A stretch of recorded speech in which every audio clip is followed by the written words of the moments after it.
Olá, estamos no ar com o Cidade em Pauta, o programa que discute assuntos importantes para Juiz de Fora, aqui na tela da JF-TV. Na edição de hoje, a gente vai conversar sobre criação de abelhas, a meliponicultura, em Juiz de Fora. Estamos recebendo aqui no estúdio o professor Carlos Henrique Duque Estrada, o senhor Serafim Botelho, da Associação de Apicultores de Juiz de Fora e Região, e o vereador Juracy Schaefer, que é autor de um projeto de lei sobre o assunto. Bom, para a gente já começar o nosso programa, eu vou perguntar então primeiro para o vereador Juracy do que se trata este projeto de lei que o senhor deu entrada aqui na Câmara, que foi discutido, que foi aprovado. Quem está assistindo a gente em casa poder entender um pouco melhor de onde surgiu a ideia de falar sobre esse assunto aqui em Juiz de Fora. Realmente quero parabenizar você, Cris, ao meu querido amigo Kaique e também ao Serafim. A ideia surgiu através do próprio Serafim, que nos procurou através da associação. Isso em 2019, havia uma exposição ali próximo ao antigo Cine, e nós tivemos o contato. Eu não estava, inclusive, vereador naquele momento, não. Depois, passado o tempo, retornei à Câmara Municipal. Aí dei entrada nesse projeto em maio de 2019. E ele foi amadurecendo a necessidade de fazer com que a gente tivesse uma legislação que desse tranquilidade também para os apicultores, porque há sempre uma visão equivocada que as abelhas são perigosas. E nós temos nessa nossa lei que incentiva a criação das nossas abelhas sem ferrão. Porque nós temos no Brasil mais de 300 espécies, e aqui na nossa região são quase 40 espécies, né, na região da... E são méis diferenciados que são utilizados, inclusive para tratamento médico e também para alta gastronomia, para desenvolvimento econômico. Então nós tivemos uma visão um pouco mais ampliada em relação a essa questão. E também a mais importante de todas é a questão da importância da polinização das nossas abelhas. O que está acontecendo hoje a nível Brasil é um número exagerado de agrotóxicos e nós estamos matando nossas abelhas. E com isso nós não estamos conseguindo renovar a nossa flora, as nossas plantas estão morrendo, nós precisamos recompor nossa Mata Atlântica, os nossos biomas, né? E infelizmente essa forma do agro muito agressiva para aumentar a produtividade, além de todas as questões dos transgênicos, nós temos quase a eliminação das abelhas. Então, fazer com que a gente tenha o manejo, a criação, o acompanhamento, com segurança para aquele apicultor que quer desenvolver esse trabalho, uma legislação sempre é muito bem-vinda e faz com que também nós, vereadores e a sociedade civil organizada, a gente possa se mobilizar e conseguir, junto com os apicultores, recursos de emenda parlamentar, recursos de projetos do governo municipal, estadual, federal. Hoje, para você ter uma ideia, o ICMBio e mais outros organismos desses de defesa do meio ambiente conseguem recursos muito vultosos do exterior para fazer a polinização da nossa Mata Atlântica, a recuperação, através das abelhas. Então, assim, eu tive essa ideia através do trabalho que foi feito com o Serafim, mas quer dizer, uma experiência pessoal. Meus parentes, minha família cria, mas a Apis mellifera, que é aquela abelha que veio para cá e acabou se adaptando, né? Que era a tal da abelha Europa, né? Mas hoje as abelhas sem ferrão, a quantidade de variedade de espécies que nós temos, enche os nossos olhos. Eu quero conhecer mais um pouquinho com o professor Kaique, com o meu amigo Serafim, que são pessoas especialistas. Seu Serafim, aqui em Juiz de Fora, então, a gente tem uma associação que reúne esses produtores. Conta um pouquinho para a gente, como é que funciona o trabalho da associação, quantos produtores a gente tem em Juiz de Fora, o que essa atividade econômica movimenta na cidade? Essa associação, ela foi fundada em 1991. Eu cheguei aqui em Juiz de Fora em 1990 e comecei a procurar os apicultores através do senhor Agostinho Beguela, que é o nosso decano aqui de apicultura, né? Está com 96 anos, em plena atividade e tudo. E comecei a ver muita falsificação dos produtos das abelhas, né? Aí conseguimos reunir através da Emater, tinha lá um apicultor, um veterinário, o Dr. Elcio, já é falecido, e ele nos deu muito apoio. E começamos até em 1991, nós criamos, no dia 13 de setembro, a associação. E foi indo devagar, tudo para iniciar dificuldades financeiras, fazer toda a parte burocrática. Eu estive nos 2 primeiros mandatos, depois veio o senhor Alipe de Otis, que era do Café Apolo, também veio com mais 2 mandatos, e outros apicultores. E a gente foi indo, chegamos no início a 59 apicultores, mas alguns, à medida que iam se estabelecendo, iam se abandonando. Infelizmente, começa a querer ficar sozinho, não querer mais a cooperação de todos, né? E tivemos vários apicultores que chegaram a um ponto bom de grande produção, mas acharam melhor ficar desviados da associação. Mas agora, de uns anos para cá, nós começamos a reativar e mostrar a importância de uma associação. Tanto que a associação o nome foi criada como Associação dos Apicultores de Juiz de Fora e Região. Agora, depois que nós conversamos com o Juraci em 2019, nós estávamos na exposição ali da antiga CEDES, onde ele citou aí Minas Caixas, assim, e nós mudamos o estatuto para a Associação dos Apicultores e Meliponicultores de Juiz de Fora e Região, para poder englobar todo tipo de abelha. A diferença é por conta das abelhas sem ferrão e das abelhas... E das abelhas com ferrão. As abelhas com ferrão, elas foram introduzidas no Brasil, vindo que é chamada abelha do reino, que os jesuítas começaram a trazer para o Brasil, principalmente para fazer velas, que eles não tinham. A abelha sem ferrão, que é nativa, não dá cera para fazer vela, fora da cera. Aí os jesuítas começaram trazendo as abelhas de Portugal para cá. E começaram a fazer, e foi só para consumo de mel para eles e fazer as velas, né? Depois, quando vieram os primeiros colonos alemães, aí da geração do Juraci, eles, principalmente aqui nessa região, em Friburgo, Petrópolis, Teresópolis, e quando vieram fazer a estrada União Indústria aqui, né? Aí eles trouxeram abelhas para cá também. E uma característica da abelha, até para alertar o povo, porque muitas vezes o pessoal nos liga dizendo: tem aqui um enxame de abelha africana. Aí eu pergunto: por que a abelha africana, que você sabe identificar? Porque ela é preta, viu? A abelha preta é alemã. Porque a abelha alemã é cárnica, não tem mais, a gente não tem mais ela específica, está toda miscigenada, né? Está igual o povo brasileiro, não tem jeito.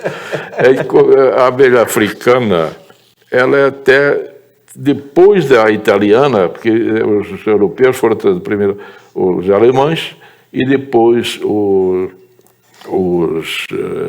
europeus do leste também trouxeram uma outra espécie, que é a caucasiana. A caucasiana é quase toda cinza, com as listinhas pretas. A alemã é preta com as listas amarelas. E a italiana, que é a abelha do reino, a primeira que veio para aqui, é amarela com as listinhas pretas. Então, hoje está tudo miscigenado, você dificilmente se vê. Eu uso uma caixinha que sempre expõe em colégio e tudo, para ver, e a gente consegue identificar as raças assim, próximo, porque a gente vê através do vidro, né? Não é vidro, é acrílico, né? E a gente vê a diferença entre elas, mas muito raramente, muito difícil de ver. Hoje nós temos quantos produtores aqui em Juiz de Fora? O senhor Olha, consegue... deve estar chegando. Eu entreguei a associação, encerrou o meu mandato em março.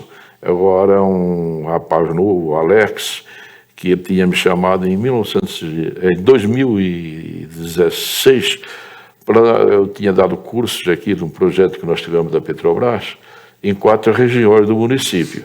Um deles foi em Monte Verde.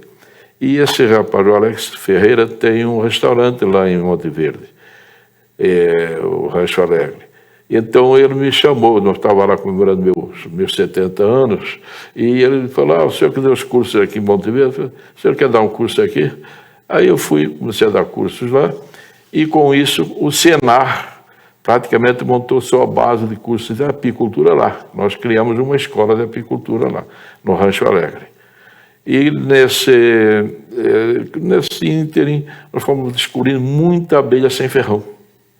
Lá, porque é uma construção antiga, e elas procuram aquelas frestas de tijolo, né? E descobrimos muita abelha sem ferrão lá na construção, nas árvores e tudo mais. Então, nós temos. Essa semana mesmo, o Alex colheu algum mel e próprios dessas abelhas sem ferrão. E é um mel diferenciado. A abelha sem ferrão praticamente só visita plantas medicinais. Que, aliás, quase toda planta brasileira é medicinal. Então, elas visitam as plantas medicinais. Eu estive durante o projeto da Petrobras, em 2016, no Meliponário de Viçosa, da Universidade de Viçosa, e lá tem catalogadas 332, 33 espécies, todas espetadinhas em alfinete, numa folha de cortiça.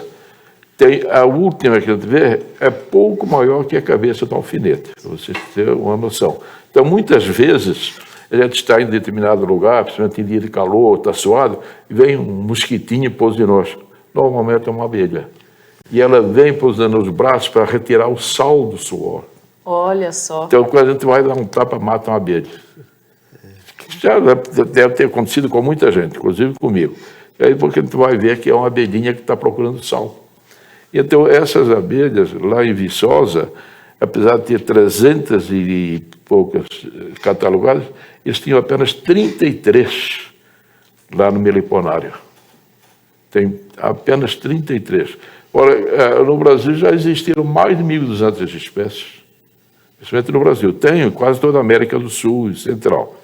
E já há mais ou menos 40 anos para cá, foi feito um trabalho, principalmente na Bahia, claro que é o berço maior concentração de abelhas sem ferrão.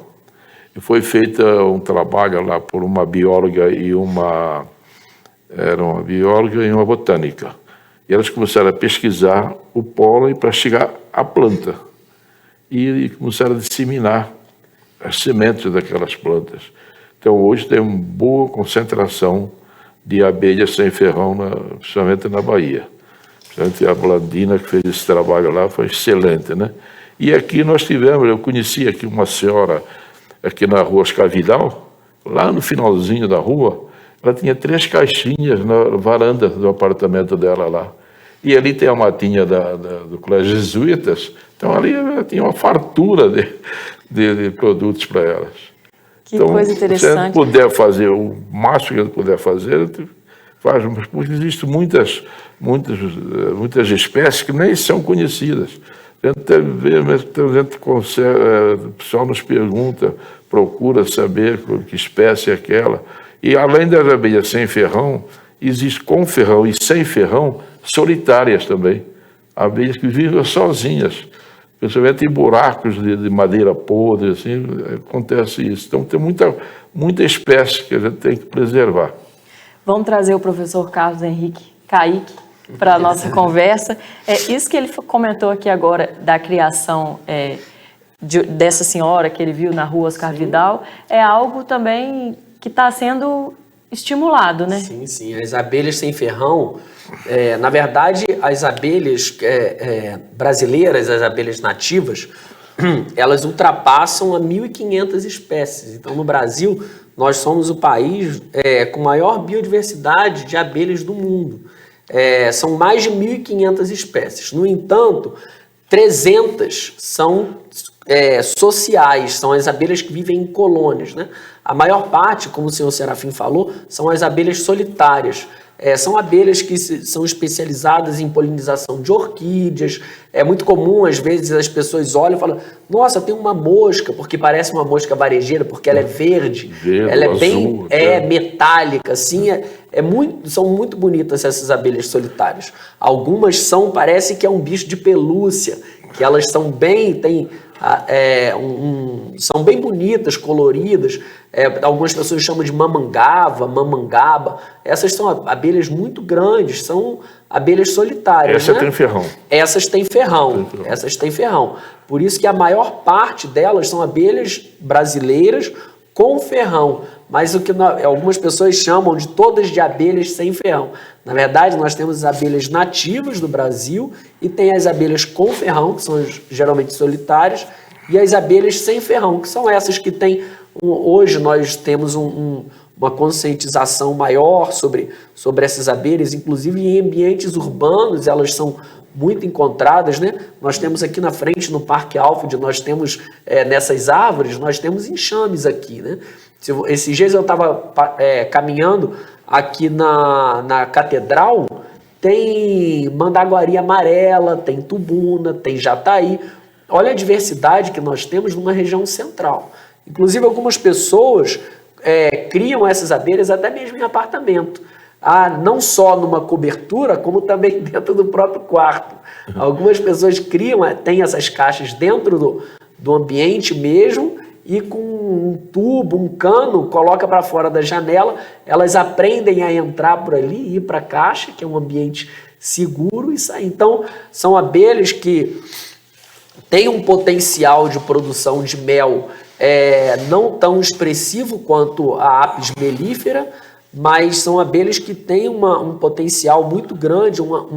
Juiz de Fora tem essa vocação para meliponicultura, mesmo em ambientes urbanos, né? Nós temos aqui o Parque Alfred, nós temos a Mata do Morro do Cristo, tem a Mata do Crambeque, tem ali a região do Poço Dantas, que são matas muito próximas da região central, ou até mesmo na região central, e nós temos esses enxames aqui, né?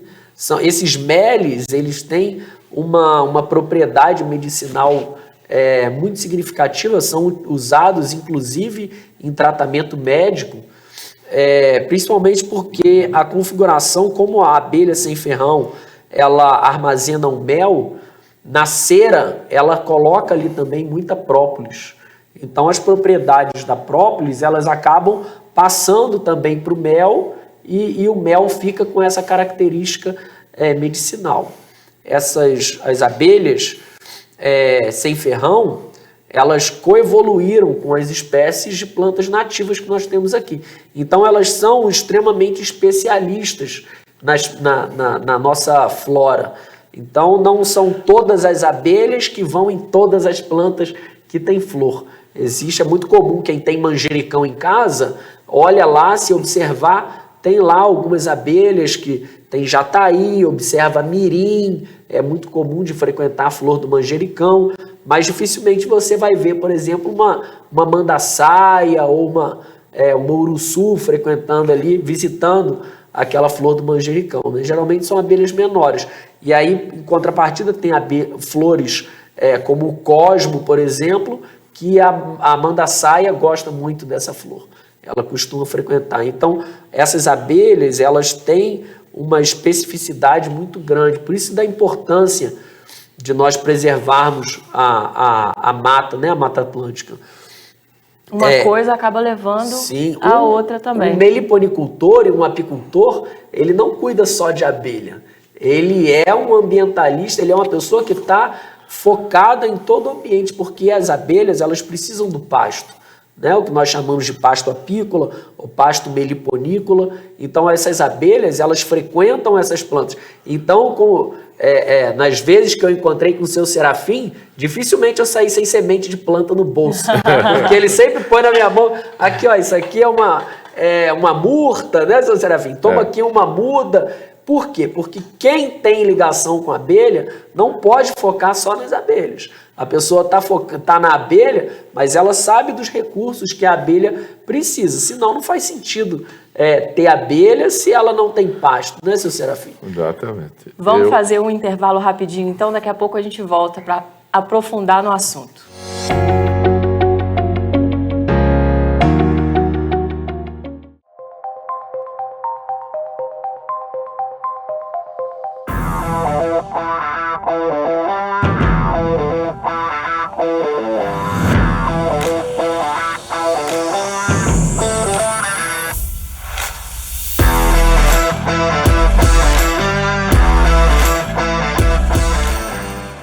Tá no ar o Café com Política.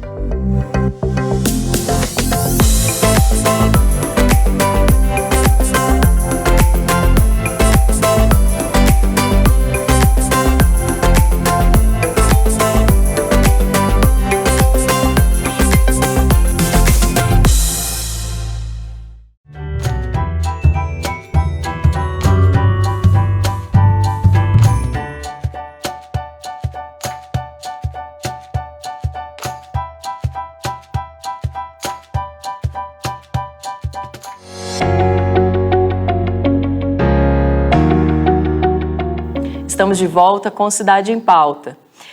Você trouxe aqui vários nomes de espécies, mas vamos voltar um pouquinho. Então, são quantas? São várias? O que a gente tem em Juiz de Fora? Quais são as maiores vocações que a gente tem aqui? Então, dentre as 300 espécies aproximadamente de abelhas sem ferrão, né, as abelhas sociais no Brasil, em Minas Gerais nós temos aproximadamente 36 espécies que são reconhecidas pelo ICMBio.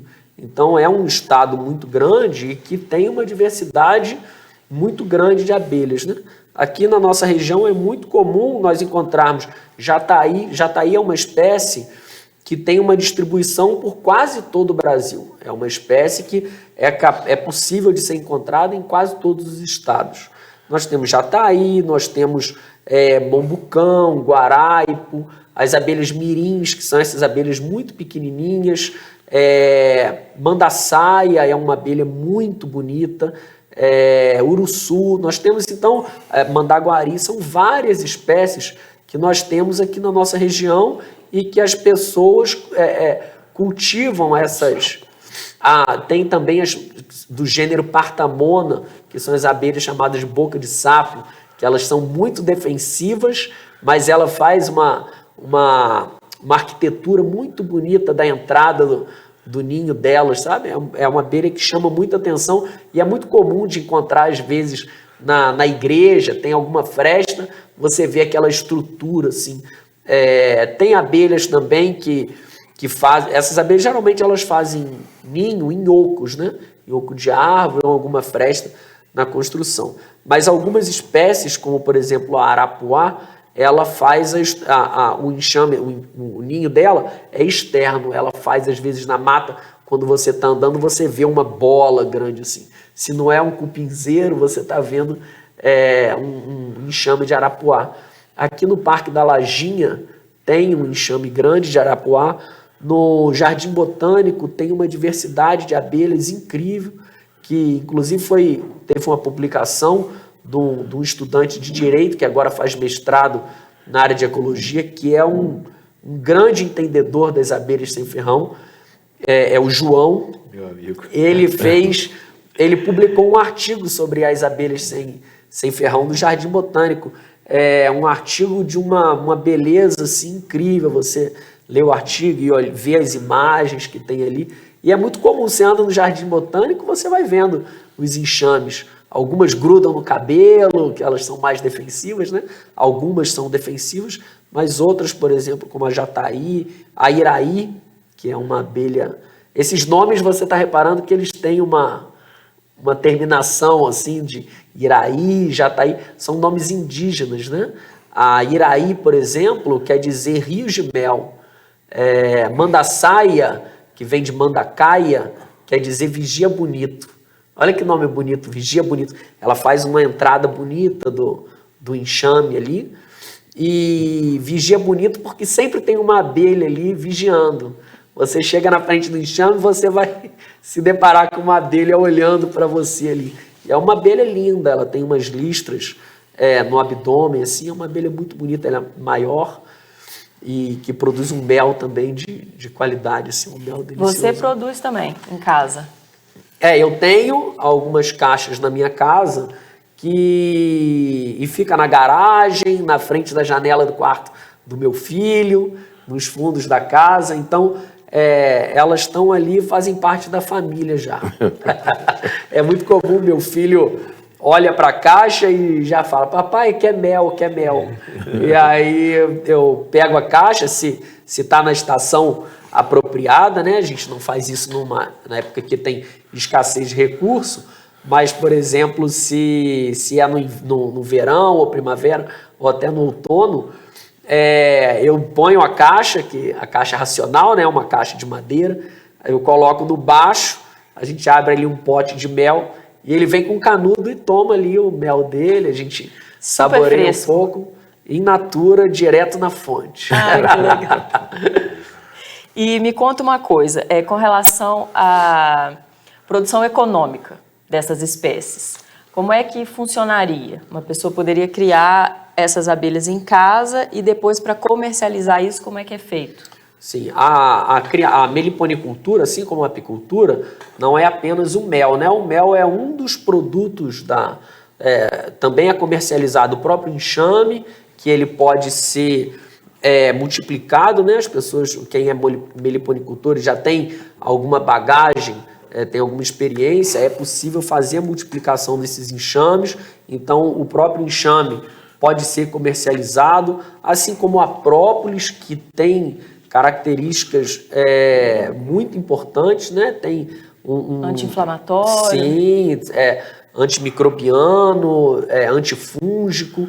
Então, a própolis da abelha sem ferrão, por exemplo, uma que eu crio, que é a abelha tubuna, é uma abelha do gênero Scaptotrigona, ela tem um potencial de produção da própolis que é impressionante. É uma abelha que produz uma própolis de ótima qualidade e produz bastante própolis. Então tem a própolis, tem o mel, tem a cera, tem os enxames, né? E alguém que não queira fazer nada disso, quer ter um enxame ali como hobby, a questão ambiental.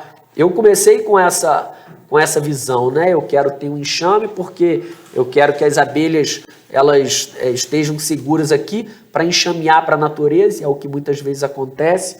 Eu não comercializo mel, não comercializo enxame, nada, eu tenho ali porque eu sei que da importância ambiental e acaba sendo um hobby também, né?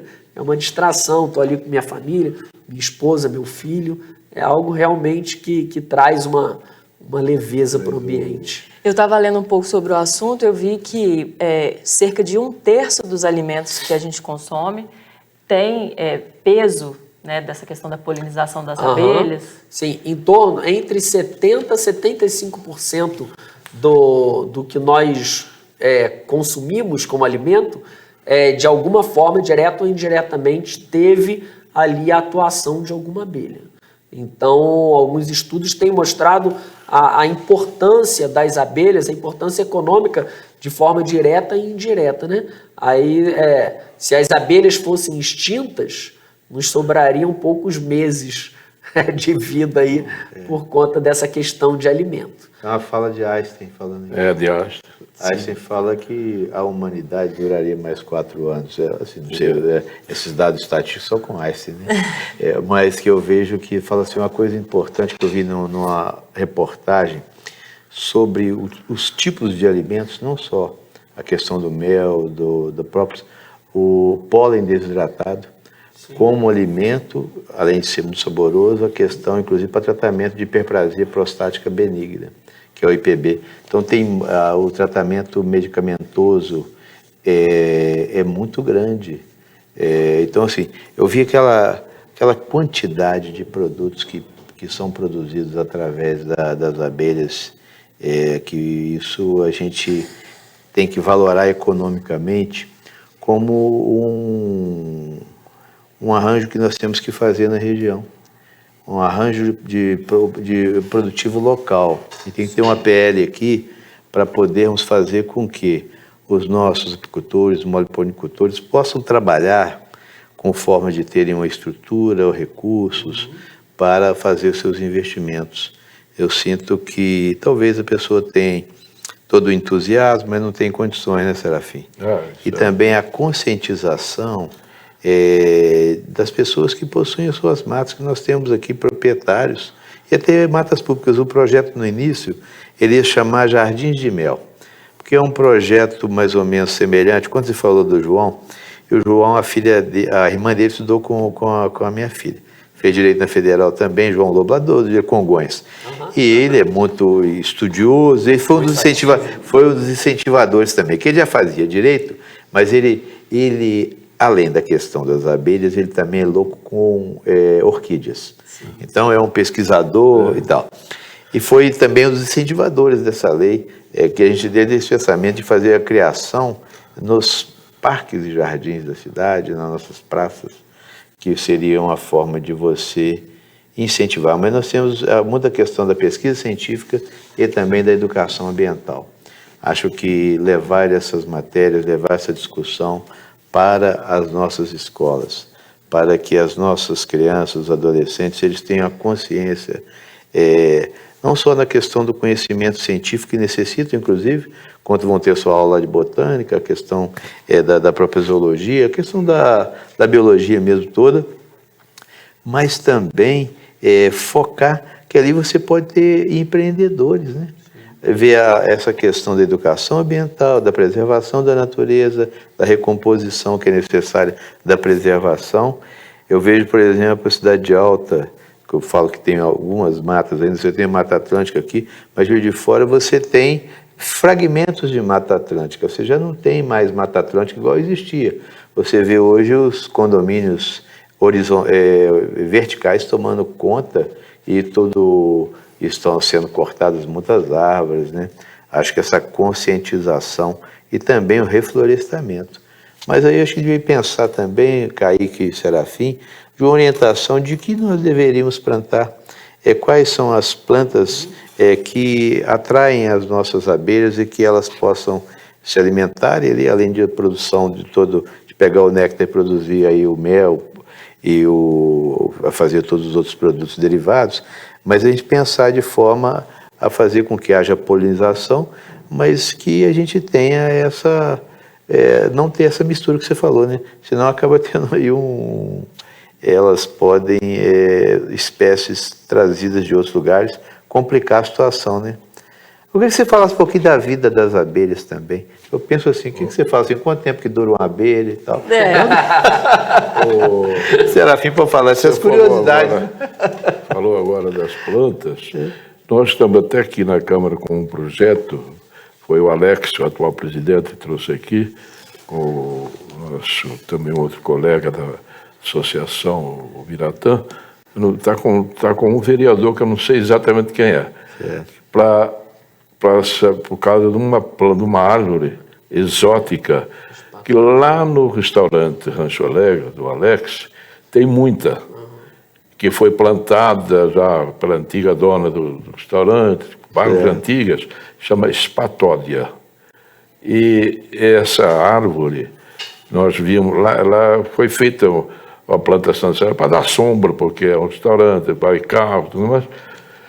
E tem muito, ela prolifera assim pela raiz, então nós estamos agora querendo ver para poder eliminar essas árvores. Inclusive esse projeto foi dado entrada aqui, que o Alex tem intenção de eliminar essas árvores que estão lá no restaurante dele. E já está plantando outras árvores, como ipês, murta, por exemplo. Eu tenho um quintal de mais ou menos 20 metros quadrados, que moro no Jardim Laranjeiras, e é um pedacinho só.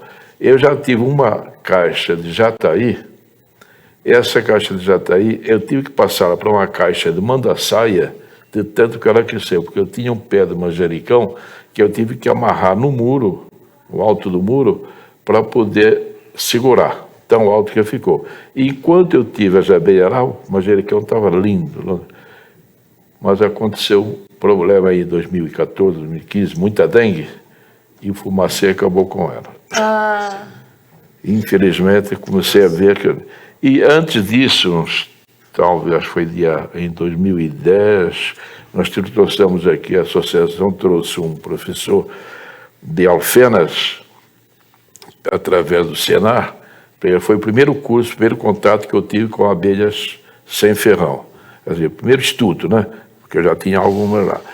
E esse professor, Marcelo, é zootecnista, e ele processava, ele tinha 400 colônias dessas abelhas, vários tipos. Porque o nome genérico é Jataí, todo mundo começa com Jataí. Inclusive a cidade de Jataí, se é Goiás ou Mato Grosso, não tenho certeza, tem esse nome devido à abundância que tinha dessa espécie de abelhas. E então esse Marcelo trouxe aqui, deu um curso aqui durante uma semana, e ele tinha 400 colônias dessa espécie. Ele vendia 100 litros de mel, que ela produz apenas 1 litro por ano, quando está bem cuidada. Enquanto que uma abelha com ferrão produz 20, 30, dependendo do como ela esteja cuidada, pode produzir até mais. Já tem caso até de 70 litros ou quilos de mel por ano. E ele produzia 400 litros, porque esse é o mel mais líquido. Ele não tem a densidade do mel da abelha com ferrão. E ele produzia esses 400 litros, 100 litros ele vendia em frasquinhos para venda, consumo, e 300 litros, ele falou que ele pasteurizava e vendia para clínicas oftalmológicas de São José do Rio Preto. Que, inclusive, eu tenho conhecimento de uma clínica lá que faz tratamento até com célula-tronco para a vista, né? E então, esse mel, eu tenho experiência em casa, que a minha esposa começou a desenvolver glaucoma, e eu pingava umas gotinhas, primeiro de mel de abelha com ferrão, da abelha Apis mellifera. E depois, com a abelha sem ferrão, pinguei nos olhos dela e eliminou o glaucoma, graças a Deus. Ela vai operar agora de catarata. Mas glaucoma, que um irmão dela ficou cego, também por causa do glaucoma, e ele esteve aqui em casa, que ele é instrutor da AMAN, veio aqui em casa e ele já estava ficando cego, acabou ficando totalmente cego, por causa do glaucoma. E ela curou com o mel. Mas, infelizmente, quando eu vou no oftalmologista, lá na CIF, ele fala, as formigas estão atacando teus olhos. Você brinca comigo por causa disso. Eu ainda está tranquilo, que eu pingo mel nos olhos também. Mel até eu tenho um frasquinho de Jataí, mas eu pingo até mel. Eu ia perguntar justamente como que é usado, como que eles usam ela de forma medicinal, o mel da Jataí. Ele é usado não só para a vista, como esse Marcelo aqui nos informou, tudo, mas para consumo, para problemas de garganta, problemas digestivos. Essa semana o Alex mostrou, tá até lá no nosso grupo, você já viu, os potes de mel que ele colheu lá, e próprios também. Inclusive, aproveitar para que nós, no dia 2 de dezembro, lá mesmo no restaurante Rancho, nós vamos fazer um congressamento, né, dos associados. Vocês estão convidados para dia 2 de dezembro, das 9 da manhã até as 17 horas. Começa com café com mel, depois tem almoço e a gente vai ter lá uma atividade. Para quem quiser aprender um pouco mais e começar a produzir, né, fazer a criação de abelha em casa, poder se informar. Vamos só fazer mais um intervalinho. No terceiro bloco a gente continua falando sobre o assunto.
Tá no ar o Café com Política.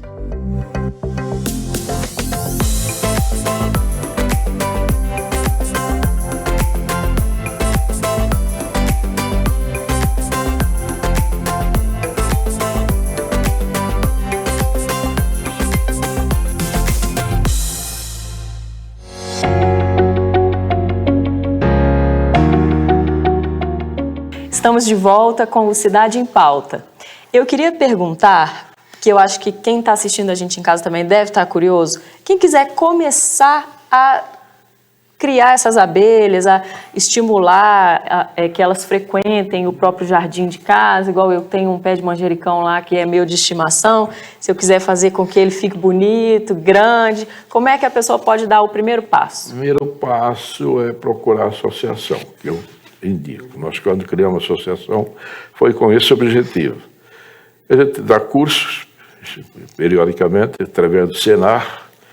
Os cursos do Senar são dados de segunda a sexta. Como nem todos podem assistir esses cursos de segunda a sexta, como foi o caso do Kaique, assistimos cursos, eu e meu neto, nós damos cursos particulares, logicamente, né, aos sábados, mas lá mesmo no restaurante, que é a nossa escola de apicultura. Então, nós fazemos também esse trabalho. E vamos começar um agora, ainda em novembro, um curso de abelha com ferrão.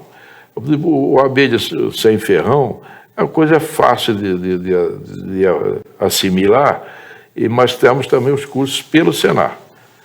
E lá mesmo, no restaurante, nós temos várias espécies expostas para a pessoa tomar conhecimento, né, para conhecer as abelhas e fazer. Então, desde o momento que eles nos procuram, a nossa sede é aqui no Espaço Mascarenhas, mas está desativada por causa da obra, né? Mas depois eu posso deixar meu telefone, meu número, meu contato do Kaique ou do Alex e nos procurar para fazer, quem quiser fazer cursos. A gente está sempre à disposição. Essa meliponicultura, ela poderia ser mais uma vocação de Juiz de Fora, uma vocação econômica para a população? O que o senhor acha, vereador? Eu acredito que sim. Nós estávamos tendo uma palestra agora há pouco da Câmara Municipal em celebração ao aniversário, a celebração do Dia do Servidor, falava sobre inovação, criatividade. A cidade ela tem que se reinventar. Hoje nós temos a questão tecnológica, das novas startups, do CRIT, mas nós temos a questão da valorização do nosso potencial, principalmente ambiental.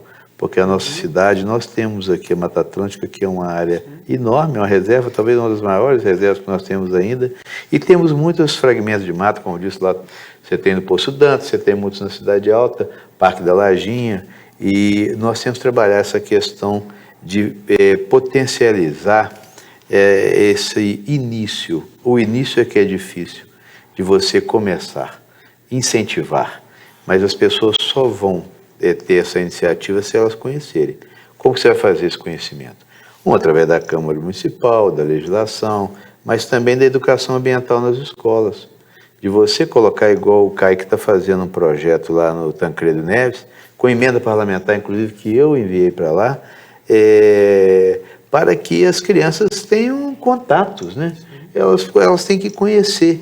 Isso vai estimulando, isso vai fazer com que... Mas hoje já, se nós tivéssemos condições de incentivo, de fazer com que a cidade levasse esse conhecimento à população, nós poderíamos ter muitos mais apicultores, meliponicultores, e a gente trabalhar economicamente, que a gente vê. Por exemplo, quando você ia no mercado municipal ali, você tem a venda ali, principalmente daquele empório, o empório rural. O empório rural, quando você fosse na rodoviária, você tinha a venda de mel. Agora tem uma coisa também do mel, do puro mel, do falso mel. Eu queria, inclusive, explicação sobre isso, porque nós temos aí os vendedores de mel que estão vendendo açúcar, né? Que são açúcares que são colocados ali, que a população, às vezes, ela é ludibriada, essa orientação. Mas você imagina 1 quilo de mel aí a R$800, R$500 que for, entendeu? Além de ser muito o sabor, a gente conhecer. Se a autogastronomia está usando é porque é coisa muito boa, né, que tem um diferencial. Agora, se no dia a dia a gente pode criar sem ter medo, sem levar ferroadas, como diz aí, até porque todas têm ferrão, né? Só que são ferrões atrofiados, menos envolvidos. Mas fala-se sem ferrão porque não tem essa capacidade de injetar o veneno. Mas eu vejo que, Cris, essa pergunta ela é muito importante, porque a atividade econômica depende muito, às vezes, do estímulo, do incentivo e da visão do empreendedor. Levar essa visão empreendedora de que nós temos uma cadeia produtiva enorme, que nós podemos fazer um arranjo produtivo local em relação à questão do mel, devido a toda essa variedade que nós temos aqui das abelhas sem ferrão e também a abelha com ferrão, que tem que ter todos os cuidados, mas que produz uma quantidade de mel muito maior. Mas qual a diferença que eu queria saber agora falando do falso mel e do puro mel? Ô, Juraci, o mel é um dos alimentos mais falsificados que nós temos hoje no mercado, né, seu Serafim? É o mais falsificado. Então, nós precisamos realmente, essa é uma das vantagens, é uma importância dessa lei, é que para comercializar produtos apícolas ou, no caso, meliponícolas, que tenha o meliponário registrado, né? Isso traz uma confiabilidade, porque nós sabemos qual é a procedência daquele mel. A pessoa, quando ela vai adquirir um mel ou uma própolis, ela precisa verificar no rótulo de onde está vindo. Será que é credenciado? Será que tem alguma pessoa responsável por essa produção, né? Por isso que é tão importante que eu vejo desse registro. Um outro ponto que eu destaco na lei, que é muito importante, que quem cria essas abelhas, as abelhas sem ferrão, muitas vezes está localizado em ambiente urbano mesmo. E é comum em alguns municípios ter a circulação daqueles carros de fumacê para combater o mosquito da dengue, né? Ou até mesmo um outro tipo de dedetização que é feito. Então, na lei, ela contempla isso, que seja divulgado para os meliponicultores cadastrados qual é o itinerário, o dia que vai passar esse fumacê ou alguma dedetização. Isso, inclusive, eu acho que precisa ser muito frisado com as empresas de dedetização e também com essas ações de fumacê, porque elas trazem, assim, elas podem trazer realmente um enxame de abelha sem ferrão ao declínio. Ela acaba com o enxame mesmo. Eu tenho amigos que têm abelhas assim raras e que perderam vários enxames por conta de fumacê, que é mais comum no estado do Rio de Janeiro, né? É muito comum passar esse fumacê e às vezes quando passa, a pessoa é pega de surpresa, está no trabalho, passou no entardecer ou passou durante o dia, pronto, aquilo ali é o suficiente para ser o meliponicultor, porque nós temos uma estratégia, vai passar amanhã, nós temos como fechar essas caixas, as abelhas elas têm condições de permanecerem ali 2, 3 dias, 4 dias, e elas fechadas, para dar tempo do ambiente já eliminar aquela substância que é tóxica para as abelhas, né? O fumacê quase não resolve nada, porque a questão está nas larvas, está nos ovos, que vão eclodir com as chuvas no verão. Sim. Então, assim, é uma visão totalmente equivocada de que eu quero carro fumacê, que não vai resolver nada, além de causar todo esse transtorno aí. Com relação ao valor do mel, como o Juraci falou, ele tem um valor agregado muito alto, né? Os meles dessas abelhas sem ferrão. Nós temos aí no Brasil 300 espécies, não temos 300 meles com o mesmo sabor. Eles têm coloração diferente, sabor desde um mais adocicado até um sabor extremamente cítrico, como por exemplo o da Iraí. Então tem abelha marmelada. Nós temos uma diferença muito grande. E esses meles, eles têm sido usados na alta gastronomia também. Então, ele é usado lá no... o Alex Atala é um chefe de cozinha que gosta de inovar, né? Então, ele está sempre usando algum mel de abelha nativa. Faz a harmonização específica Aí com cada carne, harmoniza cada queijo. com um queijo, harmoniza com um tipo de proteína, com uma salada, com bacon, fica muito gostoso, né? Então eles são usados diferentes tipos de culinária, justamente por conta dessa questão da harmonização. Então você vê, é uma prática que ela pode ser feita inclusive em ambiente urbano. Em Juiz de Fora tem essa vocação por conta do clima, por conta também das plantas, né, da nossa flora que nós temos aqui, e nós temos mercado para absorver essa produção. Na verdade, eu vejo que hoje a produção não é muito grande no município e pode passar por um grande incremento que ainda assim não é capaz de atender o mercado, porque nós temos um mercado consumidor com um potencial muito grande, tanto para o mel, quanto para a própolis, quanto para adquirir esses enxames também, né? O pólen, eu mesmo agora processei um pólen de tubuna. Eu nunca tinha comido, nunca tinha visto para vender. Eu tenho alguns enxames, no manejo eu retirei, desidratei em casa, até conversei um dia com o seu Serafim. Precisa ser uma temperatura estável, baixa, com alta ventilação, demora bastante tempo para desidratar e depois tem que triturar ele. Mas que sabor, que sabor! E com propriedades medicinais incríveis, né? E tem a pólen é rico em zinco, magnésio, são micronutrientes que são fundamentais para o nosso sistema nervoso e que estão aí disponíveis. É uma questão de fazer o manejo certo. Qual é a sua intenção? Você quer criar abelha sem ferrão para multiplicação, para venda de enxame? Então você tem um tipo de manejo que você precisa ter, são tipos de caixa específica. Ah, não, eu quero para produção de mel. Então é um outro tipo de manejo que precisa ser feito, ou mesmo caso do pólen, da própolis, né?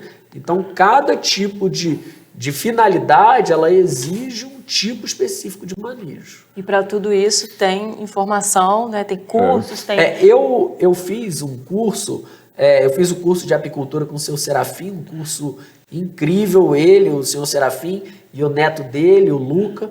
É um curso realmente que eu recomendo de apicultura. O de meliponicultura, eu fiz um curso online gratuito da Embrapa. A Embrapa oferece, só joga no Google lá, Embrapa, curso online, meliponicultura. Tem um curso de 12 horas, é um curso online, bem introdutório, mas que ele já traz muitas informações. E para quem está iniciando, é óbvio que eu aconselho a fazer como as abelhas. Vamos ter sucesso, a gente precisa se associar. Por isso a importância, inclusive, da associação da Apijur, que é de apicultura e meliponicultura. Então, que essa pessoa, ela busque parceria, busque pessoas mais experientes, e uma abelha que eu sugiro é a abelha jataí, que é uma abelha muito dócil, ela não é defensiva e muito fácil de criar. O manejo é muito fácil. E o mel dela pode ser usado até para o diabético. O mel dela é delicioso. Ele tem uma quantidade de açúcar muito menor e tem outras propriedades, antioxidante e tudo. O mel da jataí, além de ser um mel muito saboroso, sim, mas quando eu fiquei sabendo, eu tinha que arrumar uma solução para mim, né? Para o diabético, eu não vou poder... Então, da abelha jataí foi a solução. Então, eu tenho um enxame para o senhor, senhor Juraci. Eu tenho um enxame para te presentear de uma jataí. Já está reservado lá no meu plantel. Que ótimo, obrigado. De entregar em mãos. Hoje eu não pude trazer porque não tem como deixar no carro, que aí eu prejudicaria as abelhas. Bom, a gente vai começar aqui a caminhar para o encerramento do nosso programa. Sim. Eu gostaria de abrir um espaço para vocês deixarem uma mensagem especial para quem está assistindo a gente sobre o assunto. Antes que acabe o tempo, quero agradecer aqui ao vereador Juraci, porque ele, através de uma emenda parlamentar que nos deu ano passado, nós compramos 48 caixas para Jataí. Algumas já foram distribuídas no curso que teve recentemente pelo Senar. e o restante vai ser distribuído agora no dia 2 de dezembro, por isso que seria interessante você estar lá também para participar dessa entrega. Vai ser entregue aos apicultores. Nós estamos mais ou menos calculando uns 100 pessoas que vão participar lá desse almoço, desse dia de campo. Que começa com o café da manhã às 9 horas e vai se estender até às 17 horas. Dia 2 de dezembro, lá no restaurante Rancho Alegre. E, então, são essas caixas que foi através da emenda do Juraci que para nos estimular proporcionou para o avanço incentivar. dessa atividade. Algumas já foram entregas no último curso que teve pelo Senar. Quem participou do curso recebeu cada um uma caixinha, né? Porque, embora você é uma caixinha desse tamanho, 10 por 10, mas vai nas lojas aí no comércio, não encontra pelo menos R$50. Então já começa encarecendo a produção, o trabalho. E já tivemos essa prerrogativa do Juraci que nos incentivou muita gente. E eu comecei a falar da espatódia, quem for lá vai ver, lá tem muita espatódia, é uma árvore muito bonita. Ela dá uma flor laranjada e pega a flor e olha lá dentro a quantidade de insetos, principalmente abelhas, que são atraídas pelo odor da planta. Até beija-flor já encontramos mortos dentro dessa árvore. Por isso, já tem, aqui Itajubá já está erradicando essa árvore, com um decreto mesmo da prefeitura, no caso da Câmara, e todo o estado de Santa Catarina também já está com esse trabalho, fazendo isso de erradicação dessa árvore. Então, vamos aqui, eu não sei, vamos ver com quem deu essa entrada aqui, e para ver se tem apoio de todos os vereadores para que a gente possa fazer esse trabalho. Porque para derrubar uma árvore, a gente sabe que é uma dificuldade. E o Alex Ferreira, que é o atual presidente, ele já está plantando lá, nos intervalos das árvores, ipês, principalmente, que é a árvore símbolo nacional, né? Você imagina espécies, por exemplo, eu estava vendo, você vê o próprio o caramujo africano, que veio, toda a tragédia, e agora você imagina nossas próprias tilápias, que estão indo para água salgada, adaptando e mudando. Então você tem que ter muito cuidado dessa questão das espécies, inclusive das próprias abelhas, né? Porque nesse caso aí, você imagina, ao invés dessa árvore trazer os benefícios, ela está acabando com a natureza, né? Vamos olhar com carinho essa situação da lei. Essa situação pode erradicar. Pode deixar sua mensagem, então, vereador. Então, assim, eu quero agradecer a nossa jornalista Cris, sempre com essa competência, com esse sorriso que alegra todas as transmissões. Meu amigo Serafim, de longa data. Primeiro eu era cliente do Serafim, eu ia comprar jornal ali no Cascatinha, na banca do Cascatinha, e ficamos muito amigos. Depois nós fomos descobrir que ele era apicultor e nos relacionamos em relação a isso, né? Até um espaço de matas lá da minha família que a gente tinha, o amigo dele criava lá a apis mellifera, né, que é a abelha europeia, né? Lá dei o curso lá também, nesse apiário. Mas assim, eu acho que nós temos que utilizar mais agora essa sem ferrão. O Kaique é um grande amigo também, professor, diretor, excelente diretor lá da Escola Municipal Tancredo Neves, tem feito um trabalho brilhante. A gente tem feito uma parceria com o Tancredo Neves. Eu falo historicamente, desde que eu me conheço por gente. Desde que existe aquela escola, eu ajudo a escola. Mas agora, como vereador, tem ajudado mais, porque a gente tem encaminhado muitas emendas parlamentares para lá. E depois ele pode falar, fizemos sala de professores, assim, fizemos banheiros, então, e tem mais essa vertente dele como professor e também como professor de ciências, essa questão do meliponário lá que ele criou e que a gente está também mandando emenda parlamentar para lá, para incentivar e mostrar a educação ambiental e tudo. Mostrar para as nossas crianças, para os nossos alunos, o quanto é importante essa questão das abelhas. Parabenizar a Cidade em Pauta, né? O programa que está fazendo muito sucesso, a audiência é grande, e dizer que a Câmara Municipal tem uma contribuição.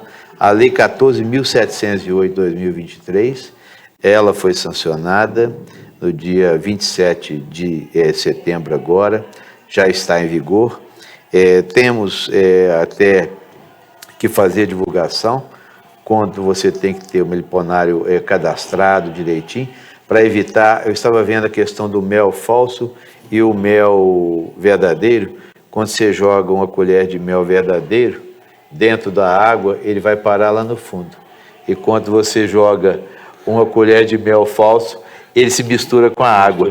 Então, assim, é uma técnicazinha simples, eu não sou aqui apicultor, mas que eu sempre... Porque quando a pessoa vem, pô, quer te dar aquele mel e tal... Aí quando você faz assim, você está vendo aquele... Parece que dá um vácuozinho, né? Entendeu? Ou senão depois ele cristaliza muito, né? Também acondicionamento de mel, falar que dura 2 anos, dependendo da forma de acondicionamento. De repente, o Kaique poderia falar isso para a gente. Já deixo aqui a mensagem aqui de parabéns a você, Cris, e eu agradecer a presença aqui dos amigos Serafim e do Kaique. O mel verdadeiro cristaliza. Existe um mito assim de que o mel não cristaliza. Se cristaliza é porque é mel falsificado. Na verdade, o mel verdadeiro ele cristaliza e por conta das vezes da temperatura da nossa região, ele acaba cristalizando com muita frequência. Eu vejo que alguns colegas da região Nordeste, Norte ao Nordeste, falam: nunca vi mel cristalizar. Porque aí é quente, até no inverno é quente, então não cristaliza mesmo. Mas aqui cristaliza. E o que a gente faz quando cristaliza? Põe no sol? Você pode colocar no sol ou botar um pouquinho na água, um pouquinho morna, não aquecer, o mel nunca pode passar de 40 graus, então é ali aquecer um pouquinho, que já é o suficiente para ele. Mas você pode comer com colher também, é uma delícia, o mel cristalizado. O mel cristalizado é uma delícia. É bom a gente priorizar, então, comprar ele naqueles vidros. Própria, né? Tem embalagem própria. Porque a gente não consegue botar na sair cabeça do consumidor na bisnaga, que deve ser pote de boca larga. Ele gosta da bisnaga, mais fácil, para a criança usar e tudo mais. A gente usa, no meu PA, a gente usa pote de vidro e pote de plástico também, de boca larga, que pode dar na mão da criança sem perigo, né? Agora, quando colocar ao sol, sempre coberto com um pano, um plástico preto, que é para os raios solares não incidirem diretamente no mel. Agora, deixa eu falar que nós temos um médico aqui em Juiz de Fora, vizinho até de Juraci, lá do filho do Antônio Marques. Ele é médico de medicina integrativa. E ele é um dos maiores divulgadores dos produtos apícolas. Conhecedor. Ele já fez até tratamento com ferroada de abelha, que ele aprendeu com o Tim. Mas ele dá o Tim fora de série em termos de apiterapia. Tem tido muitos alunos, inclusive a namorada do meu neto, que é fisioterapeuta, já fez com ele também. E está atendendo aqui, Matias Barbosa, pessoas com problemas. E o Micael Marques, quem quiser entrar no Instagram dele, ele responde as perguntas. Ele inclusive, incentiva o diabético a usar mel, mas não é qualquer mel, ele sempre fala. Procura mel, mas não usa mel, mas procura com quem você vai comprar. Então, ele está sempre respondendo, conhecedor, já fez curso lá conosco, participa lá no nosso curso lá do Rancho Alegre, também de curso e tudo mais. Um rapaz novo, conhecedor de própolis, pólen, todos os produtos apícolas. Ele é meliponicultor também. Ele também é meliponicultor. No consultório dele tem várias caixas de... O assunto é importante mesmo para a gente divulgar, para que as pessoas conheçam, entendam um pouco mais, né, sobre o uso medicinal, sobre essa questão. É importante a gente trazer também essa questão da produção econômica, né, que pode ser um vetor de fortalecimento da economia local aqui em Juiz de Fora. E, bom, para encerrar o nosso programa, então, eu gostaria de agradecer muito a participação de vocês aqui. Foi muito especial. O vereador gostaria de acrescentar? É só colocar a questão da emenda que foi feita lá. Você está fazendo o meliponário lá através da emenda? Como é que está? Nós estamos agora implementando um meliponário lá na Escola Municipal Presidente Tancredo Neves, com recurso de emenda parlamentar destinada pelo vereador Juraci. E nós teremos lá algumas abelhas, mas dando maior enfoque para essa abelha tubuna, que ela tem uma capacidade grande de produção de própolis E a ideia é trabalhar essa questão ambiental com todos os alunos e professores, mas focar com aqueles alunos que têm alguma dificuldade de aprendizagem, que precisam de um acolhimento maior, né? Fazer um projeto com esses estudantes para que eles entendam tanto da biologia e da ecologia e que aprendam também a beneficiar a própolis, para que talvez possa vir a ser um recurso para eles, né? de verba em casa, porque eles podem ter essas abelhas em casa e tendo todos os cuidados com a questão sanitária, eles podem sim produzir a própolis. Quero aproveitar a oportunidade para agradecer o Joraci pelo convite, é um prazer estar aqui.